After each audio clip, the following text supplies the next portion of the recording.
Elimika na Mahasin TV, pata kujua wema wa Uislamu.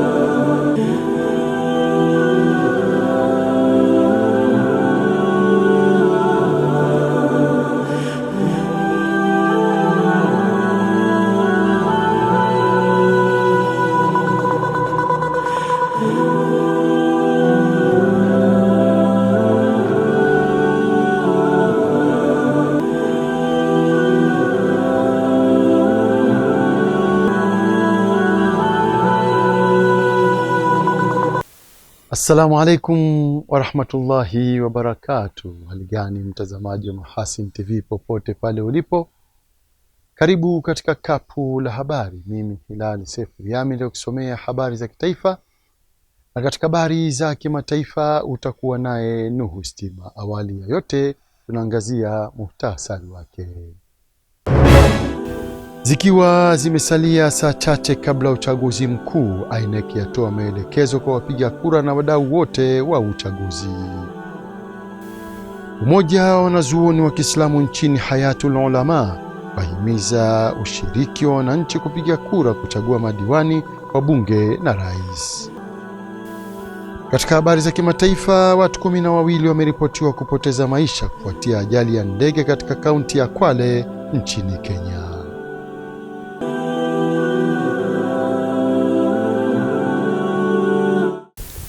Na mkapu la habari linaanzia makao makuu ya nchi jijini Dodoma.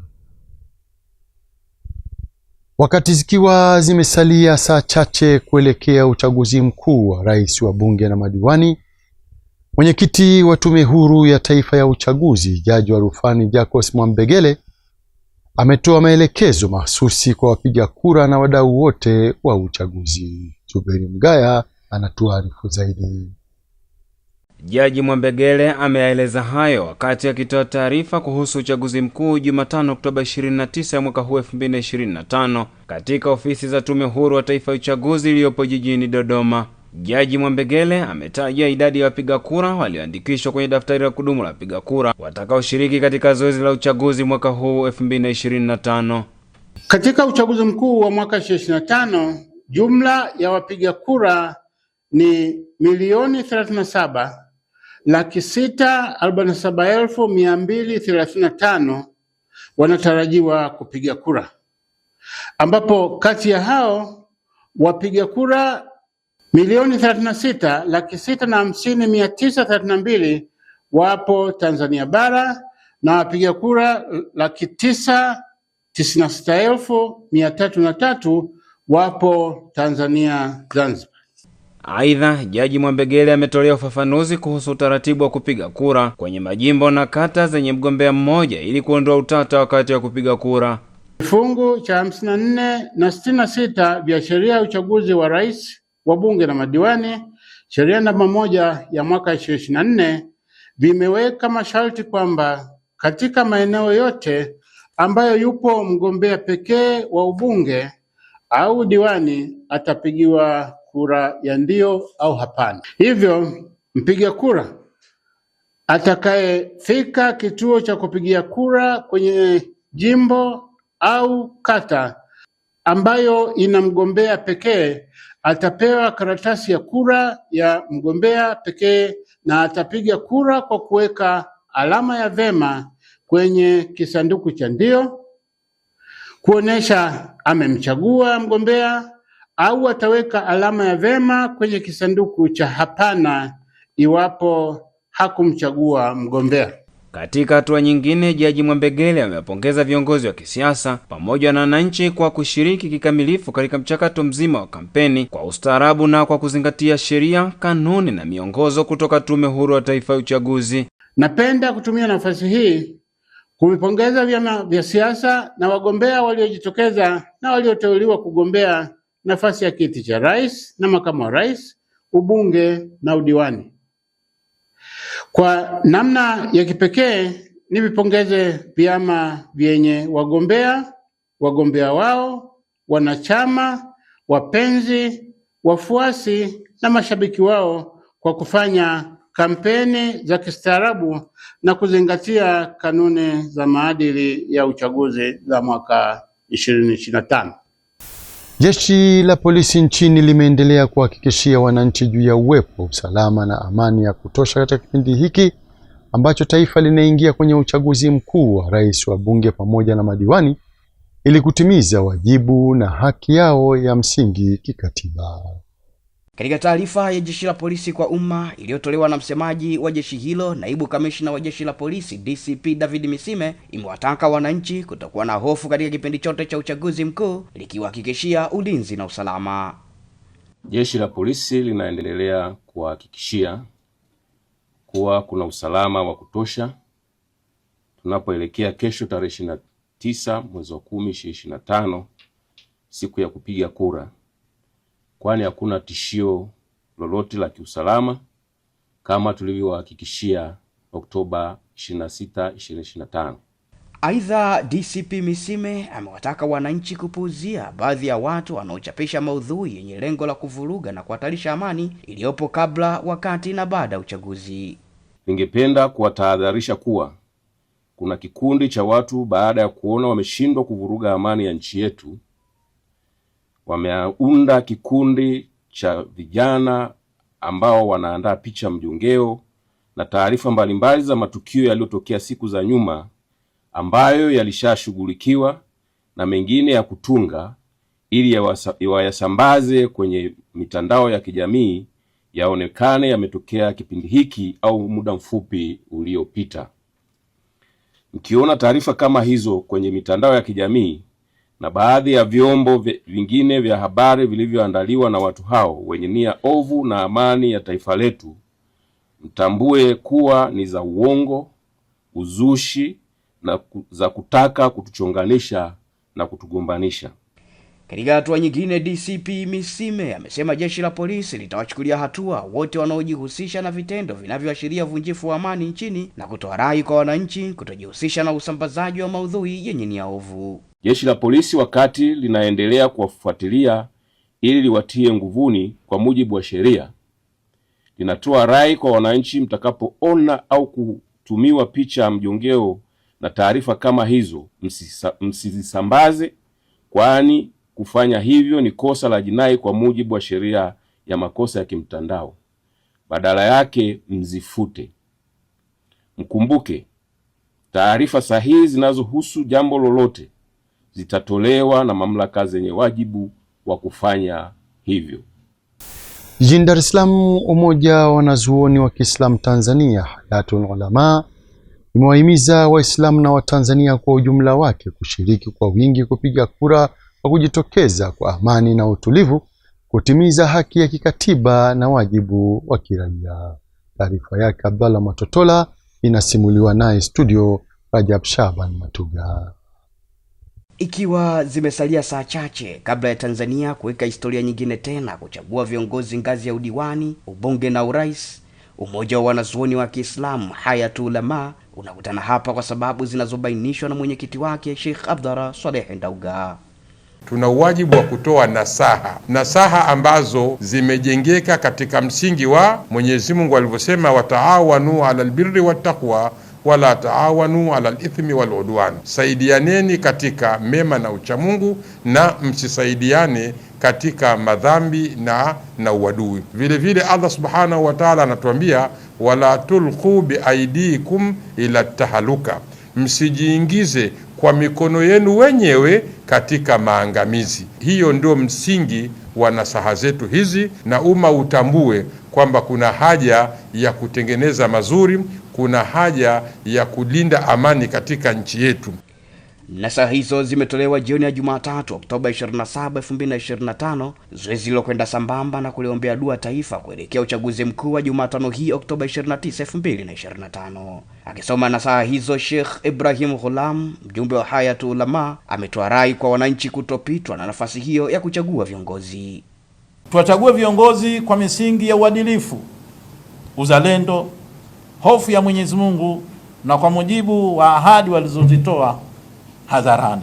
Tusikubali kuvutwa na propaganda za udini, ukabila, ukanda, uchama au sera za kuvunja amani na zinazogawa wa Tanzania. 3, tukatae kulaghaiwa na uchochezi wa aina yoyote ile. Amani ni tunu adhimu ambayo tumeirithi na ni wajibu wetu kuilinda kwa gharama yoyote ile. Tukumbuke kuwa vurugu hazijengi taifa, bali zinabomoa misingi ya upendo, udugu, heshima tuliopewa na Mwenyezi Mungu Subhanahu wa Ta'ala. Aidha, nasaha hizo zimeitaka jamii kutoshiriki kusaidia kwa aina yoyote uhalifu utakaopelekea uvunjifu wa amani, ikiwemo kuandika, kuchora au kusambaza taarifa za uchochezi kupitia mitandao ya kijamii, kwenye kuta, mabango na mfano wa hivyo. Mambo haya yote ni haramu, ni dhambi kubwa na ni ishara ya kusaidia katika maasi na uharibifu. Allah Subhanahu wa Ta'ala ametukataza wazi wazi kwa kusema, wala taawanu ala al-ithmi wal udwan, wala msisaidiane katika dhambi na uadui. Hivyo yeyote anayeshiriki au kuunga mkono kwa namna yote ile uharibifu, uchochezi au vunjifu amani, iwe kwa kauli, kalamu au kitendo, amejihusisha na kosa kubwa mbele ya Mwenyezi Mungu Subhanahu wa Ta'ala na amehatarisha neema ya amani kwa taifa zima la Tanzania. Allah ajalie nchi yetu hii iwe amani, iwe na rutuba, iwe na baraka, iwe na masikilizano. Lengo ni kujenga nchi, na nchi inajengwa na wananchi. Kama ikiwa hakuna masikilizano baina ya wananchi, lengo litakuwa limepotea. Mwenyezi Mungu atuwafikishe katika njia sawa. Kwingineko, wananchi wenye sifa ya kupiga kura mkoani Mara wametakiwa kujitokeza kutimiza haki yao ya msingi kikatiba kwa kuchagua viongozi watakaoliongoza taifa katika kipindi cha miaka 5 ijayo kwa njia ya amani ili kuimarisha demokrasia nchini. Zuberi Mgaya anatuarifu zaidi. Wito huo umetolewa na mratibu wa uchaguzi mkoa wa Mara, Dominikus Lusasi, wakati akitoa taarifa kwa waandishi wa habari kuhusu kukamilika kwa maandalizi yote katika vituo vya kupiga kura. Lusasi ameelezea idadi ya vituo vya kupiga kura pamoja na idadi ya wapiga kura waliojiandikisha katika daftari la kudumu la wapiga kura. Natarajia tutumie vituo 3712 vya kupigia kura, na wapiga kura walioko kwenye daftari kudumu la wapiga kura ni 1,379,763. Tunaomba wananchi wajitokeze. Nadhani viongozi mbalimbali, jitihada mbalimbali zimefanyika. Kuna vurugu zozote ambazo zimejitokeza, watu wamefanya kampeni vizuri. Kwa hiyo mazingira hayo yanaashiria kabisa kwamba hata siku ya kupiga kura ambayo ni tarehe 29, amani na utulivu utakuwepo, na wananchi wajitokeze, waende wakatumie haki yao ya msingi kuchagua viongozi wale wanaowataka. Kwa upande wake, mkuu wa mkoa wa Mara Kanali Evans Mtambi ametoa msisitizo kwa wananchi kujitokeza kushiriki katika mchakato wa uchaguzi ili kudumisha demokrasia nchini, hali itakayochochea kasi ya maendeleo. Wana Mara wote tuliojiandikisha kupiga kura, tujitokeze kwa wingi, twendeni tukawachague viongozi wetu. Twendeni tukatumie haki yetu ya kikatiba, haki ya kidemokrasia ya kuchagua na kuchaguliwa kuwa viongozi wa jamii yetu ya Wanamara na Watanzania kwa ujumla. Aidha, Kanali Mtambi amewahakikishia wananchi juu ya uwepo wa hali ya ulinzi na usalama wa kutosha na kutoa onyo kwa wale wote wenye nia ovu ya kutaka kuvuruga amani wakati wa zoezi la uchaguzi kuwa hatua kali zitachukuliwa dhidi yao. Nitumie pia fursa hii kukuondoeni hofu kabisa. Kamati ya usalama mkoa tumejipanga vizuri kuhakikisha kuwa uchaguzi huu utafanyika kwa amani kabisa. Utafanyika katika hali ya amani kabisa. Hapata kuwa na tashwishwi yoyote. Jamii na wadau wa elimu nchini wameombwa kuziunga mkono taasisi za elimu zinazotoa mchango mkubwa katika kuimarisha maadili, hasa zile zinazokabiliwa na changamoto za miundombinu. Fuadi Kasimu Watuta anatuarifu zaidi. Wito huo umetolewa na mkurugenzi wa taasisi ya Taifam Bwana Hassan Rajab Taki katika mahafali ya 11 ya shule ya sekondari Al-Azhar iliyopo manispaa ya Singida. Amesema kuwa taasisi nyingi za elimu hususan zile za kidini zimekuwa zikiwajenga wanafunzi katika misingi ya maadili mema na nidhamu, lakini bado zinakabiliwa na changamoto za miundombinu. Shule hii inaonekana ina upungufu mkubwa kwenye miundombinu, lakini kama ni elimu wamekamilika. Ni shida ambayo inaonekana kwenye shule hii ni miundombinu, na miundombinu haiwezi kuletwa na mtu mwingine yote zaidi ya ushirikiano wetu wote. Hii ina sababu sasa ya kutengenezwa na kusimamiwa, tupende miundombinu ya kutosha. Nani anafanya? Ni sisi wenyewe. Sambamba na hayo, uongozi wa shule ya Al-Azhar umesema kuwa shule hiyo imekuwa na mchango muhimu katika kujenga maadili na taaluma bora kwa wanafunzi wake. Wanafunzi hao ni 27 wavulana na wasichana 19. Tumeishi nao kwa miaka 4 kama watoto wetu kwa furaha, huruma na mapenzi. Leo wanatuaga na kuondoka katika mikono na mazingira yetu. Tunawaga kwa masikitiko makubwa, ila tunaombea heri na mafanikio huko endako, na tunaamini silaha, nyenzo na stadi za maisha tuzowapa wataweza kuzitumia vizuri ili kufanikiwa huko mbeleni inshallah. Kwa hivyo msingi wa maadili kwa vijana wetu ni kuwalea katika misingi ambayo Allah Subhanahu wa Ta'ala anairidhia pamoja na Mtume Muhammad sallallahu alaihi wasallam. Kwa sababu yeye ndio kiigizo chetu. Na yeye Allah Subhanahu wa Ta'ala amemsifia kwamba yeye yuko juu ya tabia njema. Kwa hiyo shule ya sekondari Al-Azhar tumesimama na tuko imara katika kusimamia malezi pamoja na maadili. Kwa hiyo nukta hii ni muhimu na tunaisimamia vile inavyotakikana kuhakikisha kwamba vijana wetu wanafanya ibada, kwa maana wanatekeleza ibada ya swala 5, lakini pia kuhakikisha kwamba wanaishi katika misingi ambayo Allah Subhanahu wa Ta'ala anayoiridhia. Nikiripoti kutokea hapa mkoani Singida, Fuadi Kasim Watuta wa Mahasin TV. Na mkuu wa mkoa wa Mara Kanali Evans Mtambi ameagiza wadau na wananchi kufuata ushauri wa Jeshi la Zimamoto na Uokoaji kabla ya kuanza ujenzi wa majengo ya aina yoyote ili kuwezesha kukabiliana kirahisi na majanga yanapojitokeza. Stima ana taarifa kamili. Mkuu wa mkoa wa Mara Kanali Evans Mtambi ametoa maelekezo hayo katika hafla ya kupokea magari 4 ya kikosi cha zimamoto na uokoaji mkoani Mara. Kanali Mtambi, pamoja na kuwataka wananchi kufuata ushauri unaotolewa bure na Jeshi la Zimamoto na Uokoaji kabla ya kujenga majengo yao ya makazi, ametoa maelekezo mahsusi kwa taasisi za serikali. Kwa viongozi wote wa serikali husika wahakikishe kuwa majengo yote ya serikali yanafuata na kuzingatia ushauri unaotolewa na idara ya zimamoto kuhusu mifumo na miundombinu ya kukabiliana na majanga ya moto. Muhimu sana. Hiyo ni amri, utekelezaji ufanyike. Lakini sanjari na hilo ni kutakeni zimamoto, inawataka tena muendeleze lile zoezi la ukaguzi wa majengo ya serikali ili kuhakikisha majengo yote hayo yanakuwa kwenye viwango stahiki vya kukabiliana na majanga ya moto. Aidha, Kanali Mtambi ametoa onyo kwa wananchi wanaojihusisha na uhujumu na uharibifu wa miundombinu ya uokozi, ikiwemo visima vya kujaza maji, magari ya zimamoto, pamoja na wanaochezea kwa kupiga namba ya dharura 114 kinyume cha sheria.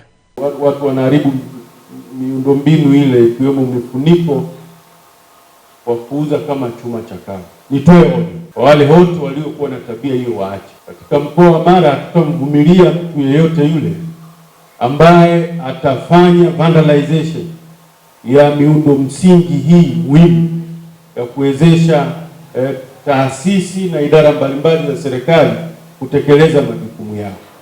Zile fire hydrants ambazo zimewekwa katika maeneo mbalimbali ni muhimu kwetu na zipo kwa ajili ya manufaa na usalama wetu wenyewe. Kwa upande wake, kamanda wa Jeshi la Zimamoto na Uokoaji katika mkoa wa Mara, Agustin Magere, ameeleza sifa na uwezo wa magari yaliyopokelewa na jeshi hilo kutoka serikali kuu. Tumepokea gari namba 1 fire tender, hii ni aina ya Iveco, ina ujazo wa maji lita 5,000 za maji pamoja na lita 500 za madawa. Hii ni kazi yake ni kuzima moto. Tumepokea gari ya pili ambayo ni ambulance. Hii kazi yake ni kwa ajili ya dharura ya maokozi na kusaidia majeruhi kwenda sehemu ya hospitali. Gari ya tatu ni Commander Car. Hii ni gari ambayo inatangulia kabla gari ya fire tender haijaenda kwenye tukio, ni ya operation. Na gari ya 4 ni gari ya ukaguzi Suzuki. Tunatumia ukaguzi na kwenda kutoa elimu. Hii ni package ya kwanza. Katika mkoa wako tulikusudia kupata magari, bado kuna magari matatu ambayo magari mawili yatakuwa ya kuzima moto na gari moja itakuwa ya maokozi, na lakini tutategemea kupata boti. Magari hayo mapya yatasaidia kuongeza ufanisi wa majukumu ya kuzima moto na kuokoa maisha na mali za wananchi katika maeneo mbalimbali ya mkoa wa Mara. Na kwa taarifa hiyo ndo kunahitimisha kapu la habari kwa habari za kitaifa. Tupate mapumziko mafupi na tutarejea hapa kuangazia habari za kimataifa. Hii ni Mahasin TV, pata kujua wema wa Uislamu. Mahasin TV, channel namba 455 katika kingamuzi cha Azam.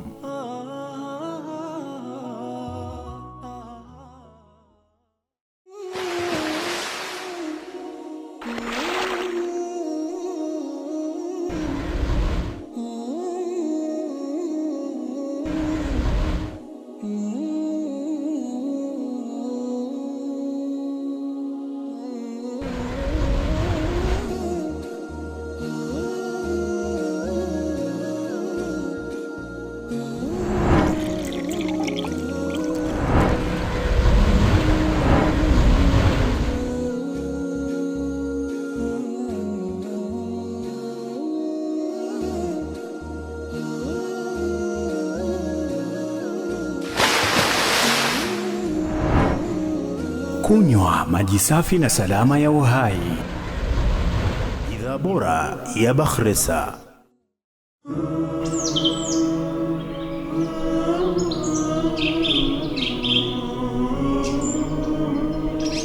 Mahasin TV, pata kujua wema wa Uislamu.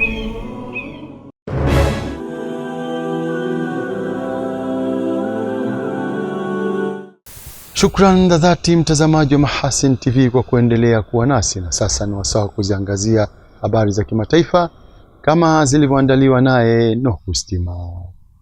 Mtazamaji wa Mahasin TV, karibu kwa upande wa habari za kimataifa. Takriban watu 12 wamefariki dunia kufuatia ajali ya ndege iliyotokea katika eneo la kaunti ya Kwale iliyopo pwani ya Kenya, huku picha zinazoonekana kwenye mitandao ya kijamii zinaonesha ndege hiyo ikiwaka moto. Mkurugenzi mkuu wa mamlaka ya usafiri wa anga ya Kenya CACA Emil Arao amethibitisha kwamba ndege hiyo nambari ya usajili 5YCCA iliyokuwa na watalii ilikuwa ikielekea Kichwa Tembo, eneo la Masai Mara, kutoka Diani kabla ya kuanguka. Hata hivyo, sababu ya ajali hiyo haikujulikana mara moja, na polisi na watoa huduma wengine wa dharura walikimbilia eneo la tukio mara tu baada ya ajali hiyo kutokea. Kwingineko, Umoja wa Mataifa umezitolea wito pande zinazopigana nchini Sudan kuhakikisha raia waliokwama katika mji wa Al-Fashar wanapatiwa njia salama za kuondoka baada ya wapiganaji wa kundi la wanamgambo wa msaada wa haraka RSF kutangaza kuwa wametoa udhibiti wa kambi kuu ya jeshi katika mji huo. Katibu mkuu wa Umoja wa Mataifa Antonio Guterres amesema mapigano hayo mapya ni ongezeko baya zaidi la machafuko, na kuongeza kuwa mateso yanayopitia raia hayavumiliki. Kundi hilo limekosolewa kwa kushambulia raia kwa mabomu ya angani na kuwazuilia takriban watu 250,000 baada ya kuzungushia mji huo ukuta wa udongo, hali iliyoacha wengi katika njaa kali na kukosa msaada wa kibinadamu. Hata hivyo, mkuu wa jeshi la Sudan Jenerali Abdel Fattah al-Burhan kupitia television amethibitisha kujiondoa kwa jeshi kutoka ngome yake ya mwisho ya magharibi ya Al-Fashar baada ya kikosi cha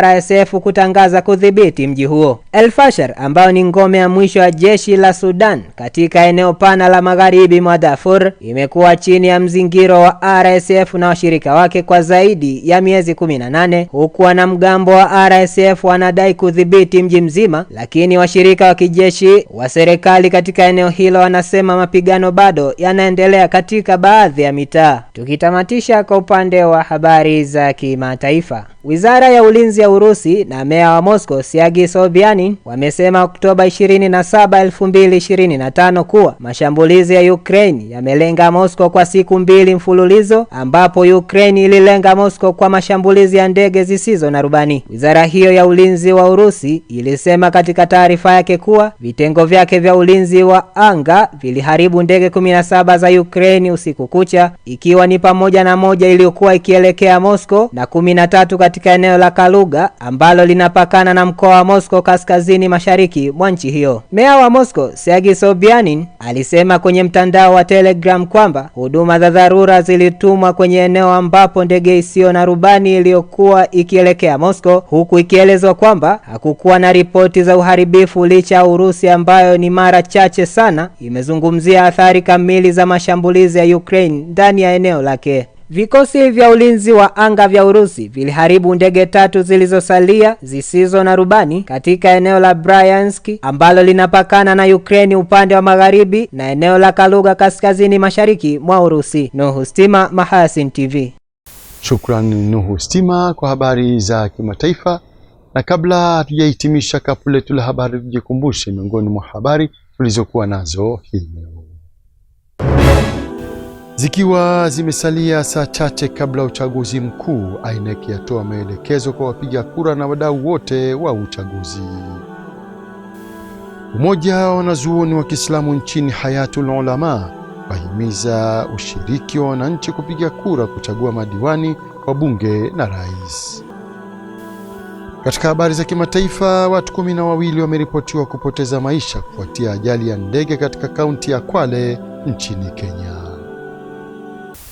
Na kufikia hapo ndo tunahitimisha kapu la habari. Inshallah panapo majaliwa wake Maulana, ungana nasi hapo kesho muda na wakati kama huu. Kwa niaba ya wenzangu wote walifanikisha kuletea kapu la habari, mimi ni Hilali Sefuriami nilikusomea habari za kitaifa, na katika habari za kimataifa ulikuwa naye Nuhu Stima. Nikutakie utazamaji mwema wa vipindi mbalimbali vinavyoendelea hapa Mahasin TV. Pata kujua wema wa Uislamu. Wabillahi taufik. Wassalamu alaikum rahmatullahi wa barakatuh. Asante na kwaheri.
Kunywa maji safi na salama ya uhai.